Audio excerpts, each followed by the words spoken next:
Bueno, la idea de esta entrevista es poder recoger algunas impresiones de Paula, quien hizo un estudio de término de pregrado que tenía que ver con rescatar las percepciones de terapeutas familiares respecto a los procesos psicoterapéuticos de adolescentes que estén cursando por un proceso de transición. Entonces, quizá una de las primeras ideas, Paula, es que nos compartas un poco cómo es que surge en ti el interés de poder estudiar este tema. Uh-huh.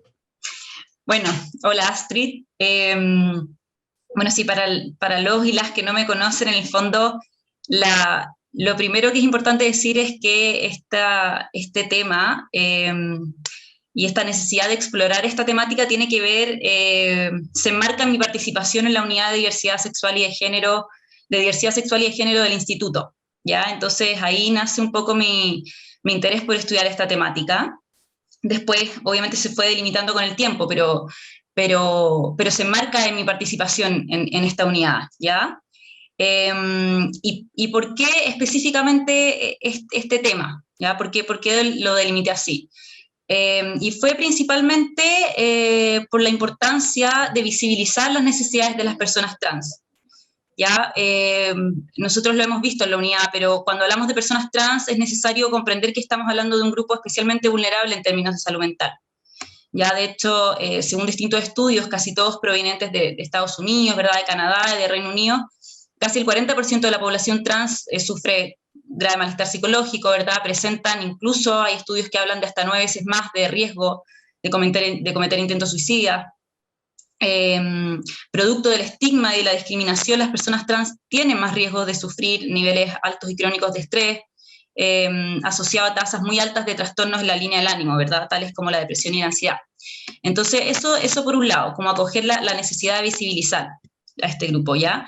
Y por otro lado, también considerar que en Chile y en Latinoamérica en general, la información acerca de las necesidades de las personas trans es poca, ¿ya? Por lo que no se sabe mucho, se ha avanzado, pero igual sigue siendo poca. Y ahí está también la relevancia de realizar este estudio para mí, porque tenía que ver también con estudiar y aportar teóricamente a un tema poco explorado, y con esto entender la importancia, como dije antes, de visibilizar sus necesidades, ¿ya?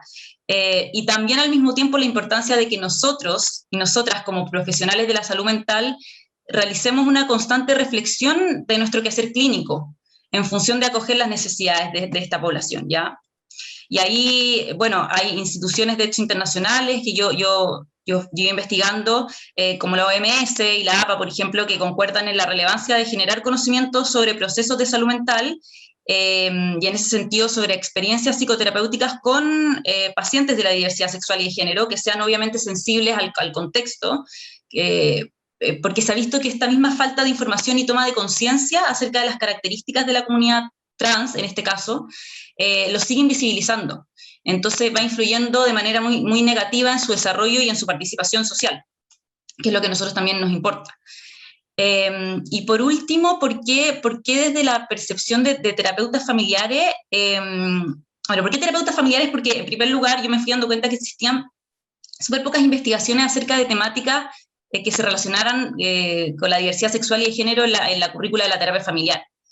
¿Ya? Y acá también me fui, bueno, a medida que iba recogiendo información también me entendía que si bien ha habido un proceso de despatologizar las diversas categorías identitarias, ¿verdad?, y a la comunidad de diversidad sexual y de género en general, en muchas ocasiones siguen perdurando ciertas creencias, ¿verdad?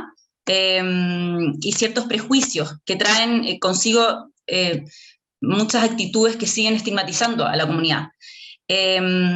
Incluso las investigaciones que han estudiado, por ejemplo, las actitudes de profesionales de la salud mental, nuestras actitudes en el fondo hacia los miembros de la comunidad de diversidad sexual y de género postulan que nosotros como terapeutas en nuestra práctica clínica no somos inmunes a los sesgos, no somos inmunes a los prejuicios sociales, sobre todo en el contexto en el que estamos inmersos, ¿verdad?, que es un contexto donde prima mucho la heteronorma, que después puedo profundizar un poco más en los hallazgos, pero como no nos dejan, como no estamos ajenos, ¿verdad?, podemos sin intención y de manera súper implícita transmitir estas creencias y esta estigmatización psicológica en nuestra labor profesional. Entonces, eso también es súper importante de estar como alerta. Entonces, eso yo te diría que es como las razones principales de por qué yo elijo estudiar esta temática. Ya. Y quizás, ¿cuáles fueron como los principales hallazgos que tú encuentras que son importantes de poder transmitir ahora que vamos a hacer esta actividad? Mira, yo quisiera compartir como tres hallazgos principales que surgen a partir de los datos. El primero tiene que ver con que yo a lo largo de mi estudio trato como de indagar un poco según la percepción de los y las terapeutas familiares, ¿verdad?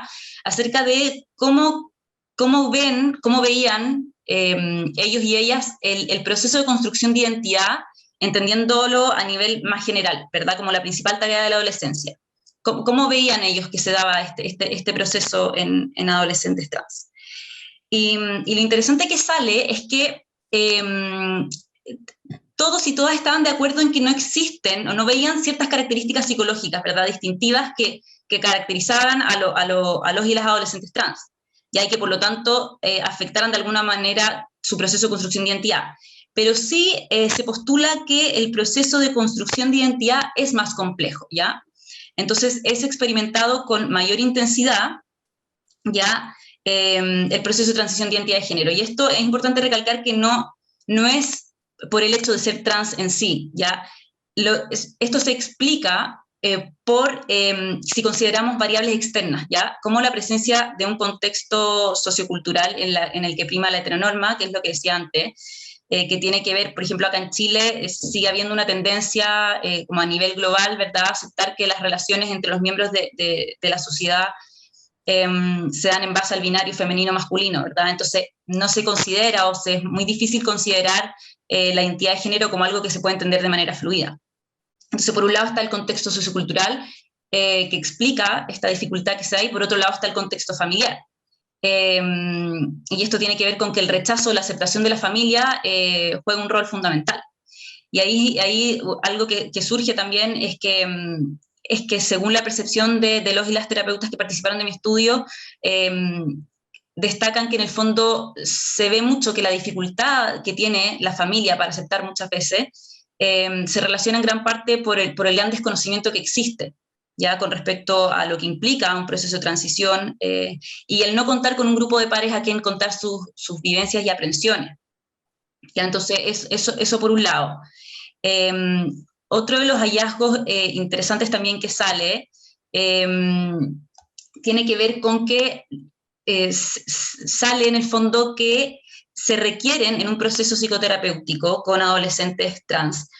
Sí se requieren ciertas, lo postulan como habilidades terapéuticas generales, o más bien se necesita, por ejemplo, que nosotros como terapeutas empleemos un lenguaje inclusivo, que nos instruyamos en conceptos básicos relacionados con la temática de la diversidad sexual y de género, en este caso lo que tiene que ver con la temática trans, así como tener una postura afirmativa y no patologizante, trabajar en red, también son cosas que salen como algo importante, pero algo que aparece con más fuerza y que me parece muy importante destacar es que los y las terapeutas realicemos una constante reflexión acerca de la persona del terapeuta, es decir, que reflexionemos acerca de nuestros propios prejuicios, de nuestras ansiedades, de nuestros temores, de las creencias que tenemos a la base, con respecto en este caso a la comunidad trans y a la comunidad de diversidad sexual y de género.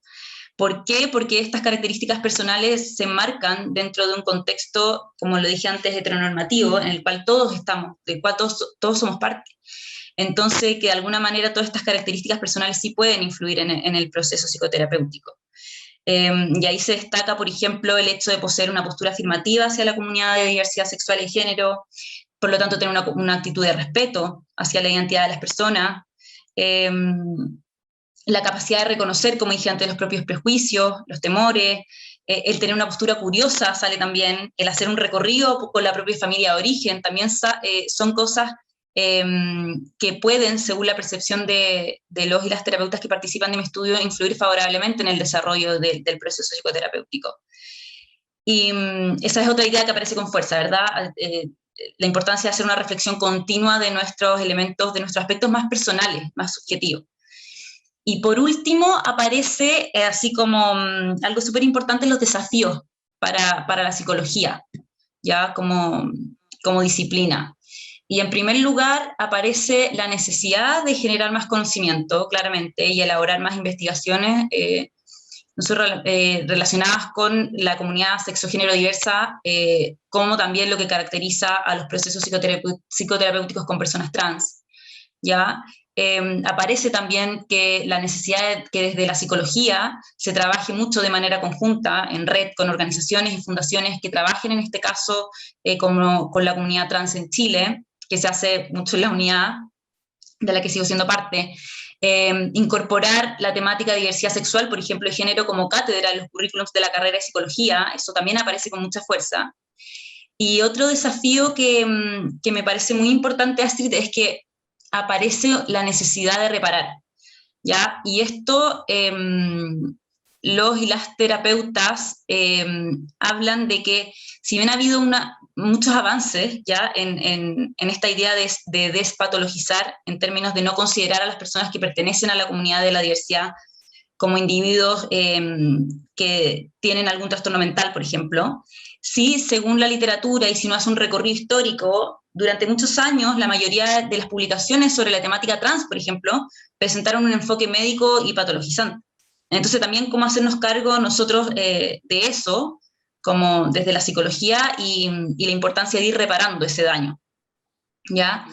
Y por último, bueno, considerando que en mi muestra participaron terapeutas familiares, en el fondo sí aparece algo como importante el incorporar la mirada sistémica, y por lo tanto, como súper importante esto de considerar la visión de los y las terapeutas familiares en los procesos psicoterapéuticos con adolescentes trans, porque sí aparece esta como idea o la percepción de que sin atender al contexto que los rodea es como se hace más complejo.